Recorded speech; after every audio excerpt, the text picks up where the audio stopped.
একটা সময় ছিল বাংলাদেশের অধিকাংশ বাইকার ইঞ্জিন অয়েল ব্যবহারকারীরা ইঞ্জিন অয়েলের গ্রেডিং সম্পর্কে জানতো না।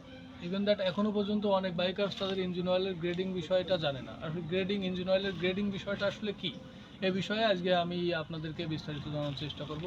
তো হ্যালো গায়েস, হেলথি ইঞ্জিনের পক্ষ থেকে আপনাদের সকলকে জানাচ্ছি শুভেচ্ছা ও অভিনন্দন। আমার কাছে অনেকে কমেন্ট করে জানতে চাচ্ছেন যে ভাইয়া ইঞ্জিন অয়েলের গ্রেডিংয়ের বিষয়টা নিয়ে আপনি একটা ভিডিও আমাদের মাঝে দেন। তো আজকে ফাইনালি আমি আপনাদের মাঝে এসে উপস্থিত হয়েছি।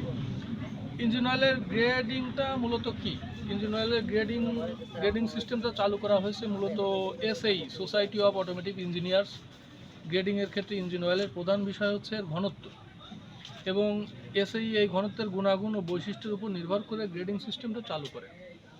একটা ইঞ্জিন অয়েলে যদি ঘনত্ব বা ভিসকোসিটি বেশি হয়, সেক্ষেত্রে SAE, society of automatic engineers, তার গ্রেডিং সিস্টেম অনুযায়ী সেই ইঞ্জিন অয়েলের গ্রেডিং সংখ্যা বেশি হিসাবে দেখাবে।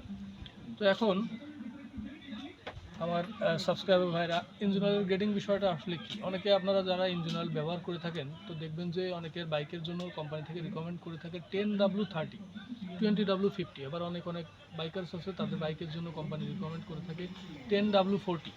তো এই 10W30 মূলত আসলে কি, 10W30টা হচ্ছে আপনি ইঞ্জিন অয়েলটি সর্বনিম্ন 10 তাপমাত্রাতে ব্যবহার করতে পারবেন, সর্বোচ্চ 30 ডিগ্রি তাপমাত্রায় আপনার এই ইঞ্জিন অয়েলটির গুণাবলী আপনার বাইকের ইঞ্জিনের সাথে সঠিকভাবে অ্যাডজাস্ট হবে এবং সঠিক পারফরমেন্স দেবে। আবার অনেক বাইকের ক্ষেত্রে আছে 20W50। তো 20W50 বাইকের যখন ইঞ্জিন অয়েলটি পরিবর্তন করবে তখন এটা তুলনামূলকভাবে একটু ঘনত্বটা একটু বেশি, যার ফলে এটা 50 ডিগ্রি সেলসিয়াস পর্যন্ত তারা ইঞ্জিন অয়েলটিতে খুব স্মুথ এবং ভালো পারফরমেন্স পায়।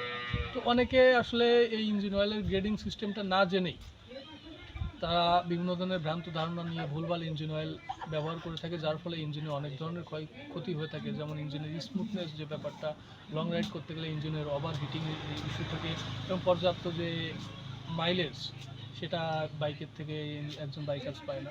এই ধরনের আরও অসংখ্য ধরনের সমস্যা একজন বাইকার্স তার বাইকের মাধ্যমে পেয়ে থাকে। তো আমি সকলকে সাজেস্ট করব, আপনারা যখন একটি ইঞ্জিন অয়েল ব্যবহার করতে যাবেন তখন আপনাদের কোম্পানি থেকে যে ধরনের যে গ্রেডের ইঞ্জিন অয়েলটি রিকমেন্ড করা হয়েছে সেই গ্রেডের ইঞ্জিন অয়েলটি ব্যবহার করার চেষ্টা করুন, এবং অবশ্যই একটি অথরাইজড ডিলার, অনুমোদিত ডিলার থেকে ভালো মানের ইঞ্জিন অয়েলটি আপনারা ব্যবহার করার চেষ্টা করবেন। তো ভালো থাকবেন সকলে, দেখা হবে পরবর্তী কোনো ভিডিওতে। আল্লাহ হাফেজ।